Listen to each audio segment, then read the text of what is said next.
Hello, स्वागत आहे तुमचं माझ्या चॅनलच्या नवीन व्हिडिओमध्ये। गँगटॉकमध्ये 2 दिवस साईट सीइंग केल्यानंतर आत्ता वेळ होती साऊथ सिक्कीम फिरण्याची। साऊथ सिक्कीममध्ये रावंगला, नामची ही ठिकाणं आम्ही फिरलो आणि तिथले साईट सीइंग स्पॉट्स कव्हर करण्यासाठी 1 दिवस पुरेसा आहे। ह्या एका दिवसात आम्ही 4 ठिकाणी फिरलो आणि ही 4ही ठिकाणं खूप सुंदर आहेत। चला तर मग आजची ही शॉर्ट 1 डे ट्रिप सुरू करूया। सकाळी 9 वाजता गँगटॉकपासून आम्ही प्रवास सुरू केला नामचीच्या दिशेने। नामची हे ठिकाण गँगटॉकपासून 75 किलोमीटरवर आहे। नामचीमध्ये पोचल्यावर सगळ्यात पहिला स्पॉट म्हणजे हे साई मंदिर। 2010 साली बांधलं गेलेलं हे मंदिर इतकं सुंदर आहे आणि इतकं प्रशस्त आहे की काय सांगू। हे मंदिर आतून जितकं सुंदर आहे तितकंच सुंदर ते बाहेरूनही आहे। या मंदिराचा रंग आणि त्यावरचं कोरीव काम ह्यावरून तर नजरच हटत नव्हती।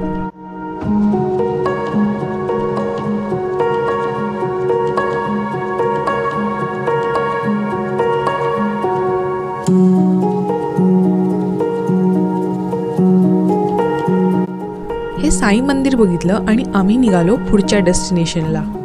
खरं सांगायचं तर ह्या ठिकाणी पोचताना काहीही अंदाज नव्हता की इथे नक्की काय बघायला मिळणार आहे। हे डेस्टिनेशन म्हणजे सिक्कीमचं फेमस चारधाम मंदिर। हे एक मंदिर नसून इथे विविध प्रकारची मंदिरं होती। 12 ज्योतिर्लिंग, चारधाम मंदिरं आणि अजूनही भारतातले प्रसिद्ध काही मंदिरांचे इथे रेप्लिकाज उभारले आहेत। आणि या मंदिराच्या आवाराच्या मध्यभागी आहे 33 मीटर मोठी अशी ही शंकराची मूर्ती।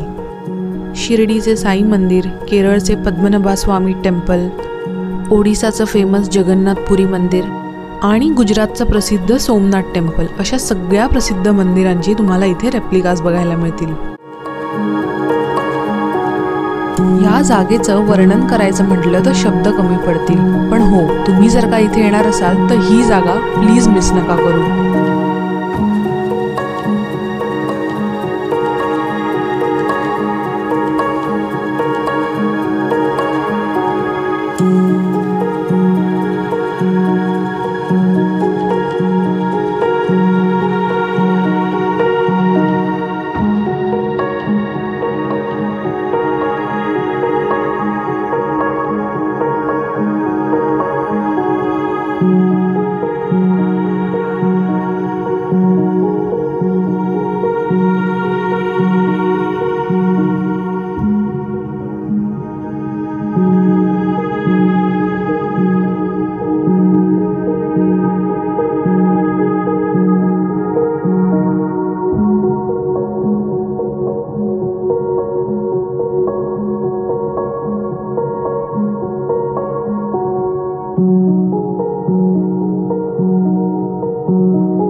मंदिर बघून झाल्यावर नेक्स्ट आम्ही पोचलो हे टेमिटी गार्डन बघायला।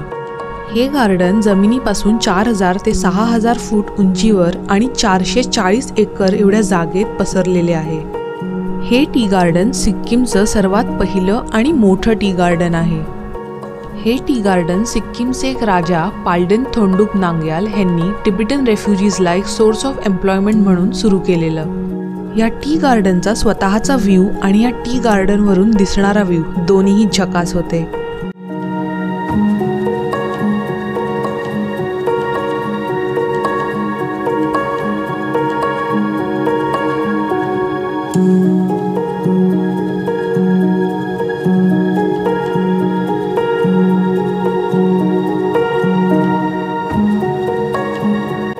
हे टी गार्डन बघून आम्ही निघालो रावंगलाच्या दिशेने।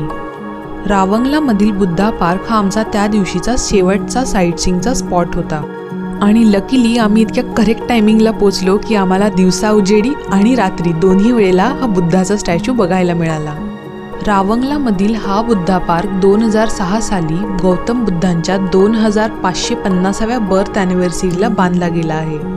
ह्या संपूर्ण जागेची शांतता आणि वाईबच इतकी वेगळी होती की काय सांगू.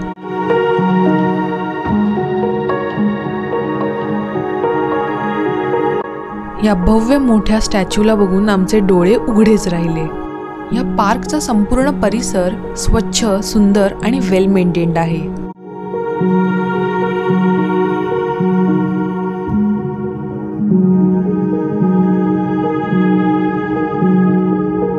या ठिकाणचा सर्वात बेस्ट पार्ट तर आत्ता येईल. जसा जसा काळोख होऊ लागतो तसं तसं या पार्कमध्ये लाइटिंग होऊ लागते. पण या लाइटिंग होण्याची पद्धत वेगळी आहे.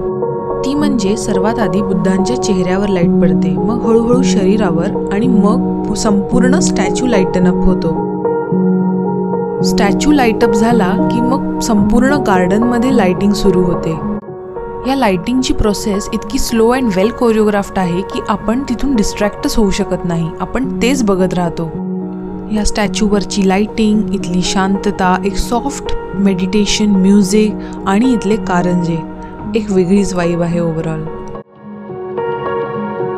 आजचा हा शॉर्ट व्लॉग कसा वाटला मला नक्की कमेंट करून सांगा.